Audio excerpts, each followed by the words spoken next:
Vou chamar agora o senhor Furlan Luiz de Araújo, optometrista e vice-presidente do Conselho Brasileiro de Ótica e Optometria. Bom dia a todos novamente. Gostaria de cumprimentar todos da mesa, em nome do missionário Ricardo Arruda, deputado que já foi bastante destacado em relação à coragem da propositura desse projeto de lei complementar. Bom, mas graças a Deus meu trabalho já foi bastante facilitado, graças à brilhante exposição dos meus pares que me antecederam. E algumas coisas precisam ser destacadas. E quando a gente está aqui nessa proposta de uma discussão sobre saúde pública, a primeira situação vem em você começar a questionar o que realmente é saúde. Então, a Organização Mundial da Saúde, inicialmente, começou a fazer uma pesquisa, e vieram vários protocolos em relação a esse sentido, mas, inicialmente, pensava que saúde era simplesmente você ter ausência de dor, ausência de patologia. Mas vários estudos foram se desenvolvendo e surgiu um conceito bem interessante que saúde, hoje, propagada pela própria Organização Mundial da Saúde, é o bem-estar físico, social e mental. Bom, em que isso se encaixa no nosso caso? Vamos pegar um caso paralelo para a gente entender primeiramente o nosso. Se você tem uma pessoa, o que é o bem-estar físico, mental e social? Você tem uma pessoa que tem completa ausência de dor, só que ela tem uma determinada rejeição pela sociedade. Bom, aí você já começa a ter um certo problema, ou seja, ela não tem um bem-estar de acordo com essa relação social. E você pega uma pessoa que muitas vezes vai até fazer um tratamento com um psicólogo, por conta dessa rejeição social. E muitas vezes você pode haver uma relação multidisciplinar entre a optometria e até essa própria psicologia, porque tem uma pessoa que muitas vezes está dentro da sala de aula, ela não consegue interpretar bem o que é exposto pelo professor. Por quê? Porque ela simplesmente não consegue enxergar bem para longe. E aí o que acontece com ela? Ela é taxada de burra. E com isso vem uma rejeição. E de acordo com todas as estatísticas que já foram pré-determinadas pelos meus pares, você começa a ver essa relação entre a visão e os outros sentidos e essa relação com a saúde. Ou seja, a partir desse momento é que você vê, de acordo com as exposições, que a Organização Mundial da Saúde ela tem um papel importantíssimo. Por quê? Porque se você for fazer uma análise um pouco mais holística, um pouco maior, mais ampla, o que vai acontecer? Você vai pegar, vamos pegar o caso do H1N1. Nossa, mas o que o H1N1 tem a ver com optometria? Bom, quando a gente viu aqui toda aquela febre, quando começou a haver a propagação de uma epidemia, na iminência de se tomar uma pandemia, ou seja, uma contaminação a nível mundial, você viu todos os cuidados que a Organização Mundial da Saúde teve em relação a não ter nenhum tipo de contaminação a respeito dessa pandemia. Bom, mas o que isso tem a ver com a optometria? Bom, se a optometria ela ocupa a cadeira 167 na Organização Mundial da Saúde, o Conselho Mundial de Optometria, ele ocupa essa posição. Isso significa o quê? Significa que se a Organização Mundial da Saúde tem toda essa preocupação em relação a uma gripe, então se realmente a optometria representasse toda essa questão desse temor que é propagada pela nossa classe antagonista, o que aconteceria? Nossa, o optometrista ele é uma ameaça à saúde mundial, então tem que ser banido esse profissional, assim como teria que ser banida o H1N1. Então, assim como você teria que lavar as mãos constantemente, espirrar com o lencinho, você ficar com o álcool gel lá, então, nós temos que pegar e dar uma organizada na situação e tirar esse cara do cenário. Mas é exatamente o contrário que acontece. E com isso começam a vir algumas perguntas. Quem será que está certo? Será que são os nossos antagonistas nacionais ou será que a Organização Mundial da Saúde está errada? Será que o mundo inteiro está errado? Por quê? Porque o optometrista é amparado pela ONU, pela Unesco, pela Cruz Vermelha e pela OIT. Opa, o que é a OIT? A Organização Internacional do Trabalho. Toda essa grade curricular, essa diferença que já foi antecedida pelos meus pares, ela vem da onde? Ela vem da Organização Internacional do Trabalho. Ou seja, a quem rege o trabalho no mundo inteiro fala assim, esse é o profissional, está aqui o que ele pode fazer e está aqui quais são as competências que ele tem que estudar. Então, a grade curricular mundial ela é elaborada de acordo com aquilo que já foi falado pelos meus pares. Então, não é uma ciência que ela foi criada na cabeça de alguns loucos aqui no país. É uma situação mundial. Bom, o Conselho Brasileiro de Ótica e Optometria, que é o qual eu represento hoje, que eu sou vice-presidente, a gente tem uma organização muito séria, mas muito séria mesmo.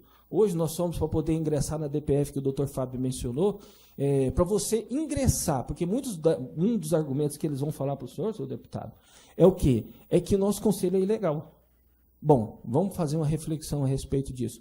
Se nós realmente fôssemos um conselho ilegal, por ser de caráter associativo, que no artigo 53 subsequente dispõe sobre o que é uma associação, quem são os indivíduos e como é composta ela, de acordo, inclusive, até do seu próprio estatuto, se fosse realmente uma situação ilegal, primeiro argumento que seria utilizado é, então, nossos colegas oftalmologistas também são ilegais, porque eles também, quem rege eles é o Conselho Brasileiro de Oftalmologia, que também é uma associação, ou seja, uma entidade de caráter associativo sem fins econômicos. Bom, então, já que eles não são, nós também, será que nós somos? Bom, para a gente poder ingressar com essa matéria no Supremo Tribunal Federal, existe uma análise técnica antes de você enfrentar o mérito. Qual que é essa análise técnica? Não, o indivíduo, quem propõe essa ação, ele tem poder de representatividade ou não? Tem. Por que ele tem? Porque para você ingressar diretamente numa matéria no STF, você tem que ser uma entidade que tenha representatividade, no mínimo, em 9 estados diferentes, de forma regular. E o nosso Conselho Brasileiro de Ótica e Optometria possui esses caráteres. Então, isso dá uma prova cabal de que nós somos um conselho legal. Então, esse argumento aí já cai por terra. Bom, outra situação que tem é em relação a quem? Aquilo que já foi falado, que ficou faltando só um detalhezinho, que é a respeito do Ministério do Trabalho. Ou seja, o optometrista, o curso dele, ele é reconhecido pelo Ministério da Educação. O optometrista também é reconhecido pelo Ministério do Trabalho e Emprego, que na matrícula 3223, dígito 05, ele fala quem é o profissional, o que ele pode fazer e quais equipamentos ele pode utilizar. Ou seja, você pode pegar um optometrista e colocar ele de carteira assinada. Será que esse optometrista de carteira assinada ele é tão ilegal e tão nocivo à saúde? Bom, outra situação que aconteceu foi exatamente essa que o Dr. Fábio mencionou. Não quero entrar muito no aspecto jurídico, porque essa é a praia dele, mas sendo bem breve, no artigo 22 da Constituição Federal fala que é privativa a União legislar sobre a condição dos exercícios profissionais de todas as profissões. Bom, mas quem que é a União? A União é representada também pelos 3 poderes, executivo, legislativo e judiciário. No executivo, hoje, como já foi falado pelo Dr. Fábio, então, na Justiça Comum são mais de 300, muito mais que 300 decisões judiciais em primeira instância, inúmeras também nos tribunais de justiça de seus estados. No STJ também são mais de 15, e nós temos uma no STF também, que é o direito de ensinar, que foi em 2006. E aí o próprio ministro Sepúlveda pertence, ele fala que é kafkiano. Então, vai uma pesquisinha aí para vocês, o que é pesquisa sobre Franz Kafka. Ou seja, que é totalmente anacrônico, ou seja, o que tem hoje, numa realidade em que eles se apegam, ela já está totalmente ultrapassada para poder tentar exortar a optometria. Então, infelizmente, essa situação ela não cabe. E não cabe também, eu não quero entrar no mérito de ter uma briga direta com os oftalmologistas, porque meus pares também já colocaram essa relação da complementação, mas uma crítica que essa não posso deixar de fazer é em relação à grade curricular dos oftalmologistas, que é em relação à disciplina de filosofia.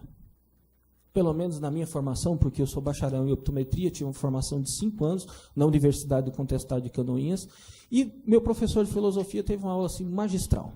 E ele pegou e colocou a situação assim. A filosofia, uma das principais funções dela é a busca da verdade. Embora nós tenhamos o Nietzsche, que ele questiona realmente o que é verdade, mas a maioria dos filósofos fala dessa busca do que é a verdade.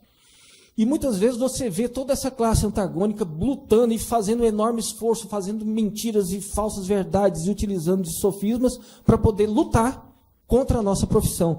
E isso me causa incômodo, me causa uma espécie, porque eu tenho certeza que Platão, Sócrates, Nietzsche, Foucault, Schopenhauer, nenhum desses filósofos vão encontrar respaldo a respeito disso. Por quê? Porque eles vão em contramão de tudo que está acontecendo no Brasil e no mundo. Então, eu não consigo entender uma situação dessa em que você consiga sair da verdadeira discussão sobre o que é saúde pública e você começa a entrar nesse métier de reserva de mercado. A passo de quê? De que você pega toda a população, tem que pagar um preço caro com isso. Imagine uma criança em que ela está dentro da sala de aula, aquilo que foi citado no início, em que ela não tem acesso a esse desenvolvimento psicossocial. Por quê? Porque existe uma relação, não é só questão de ver, enxergar bem para longe e para perto. É uma questão de você começar a ativar áreas do cérebro. Você limita uma pessoa psicossocialmente para o resto da sua vida, em que você tem uma quantidade enorme de potencialidades e de inteligências que poderiam ser muito bem desenvolvidas e aproveitadas para o desenvolvimento do nosso país, que reflete aquilo que o deputado falou, em relação a quem? Em relação a saber votar. E não só isso, mas desenvolver aquela saúde física, mental e social. Então, essa parte que Eu gostaria de falar de uma forma bem sucinta, que era só para a gente poder ter um pouquinho de consciência e de clareza, em que a gente tem que sair da escuridão, como o doutor Pedro falou, e a gente tem que buscar a luz. E essa busca da luz, nós temos que bater de frente com o famoso jeitinho brasileiro. Chega de gambiarra. Agora é o momento de uma verdadeira discussão de saúde pública para resolver o problema de uma forma consistente e definitiva no nosso país. Muito obrigado.